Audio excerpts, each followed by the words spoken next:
లోక్సభ ఎన్నికల వేళ election commission voting percent పెంచేలా వినూత్న కార్యక్రమాలు చేపడుతుంది. పలు కార్యక్రమాల ద్వారా ప్రజలకు అవగాహన కల్పిస్తుంది. ఇందులో భాగంగా కుతుబ్ మినార్కు పార్లమెంట్ భవనం ఎన్నికల సంఘం లోగోతో అలంకరించింది. అంతేకాదు ఎన్నికలకు సంబంధించి అంశాలను కుతుబ్ మినార్పై ప్రదర్శించింది.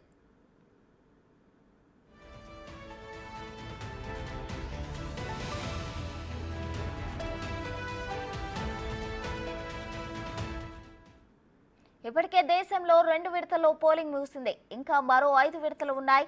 మే 25న ఢిల్లీలో ఎన్నికలు జరగనున్నాయి. ఢిల్లీ ప్రజల్లో ఓటుపై అవగాహన కల్పించేందుకు కుతుబ్ మినార్పై త్రివర్ణ పతాకంతో పాటు ఎన్నికలకు సంబంధించిన అంశాలు ప్రదర్శించింది.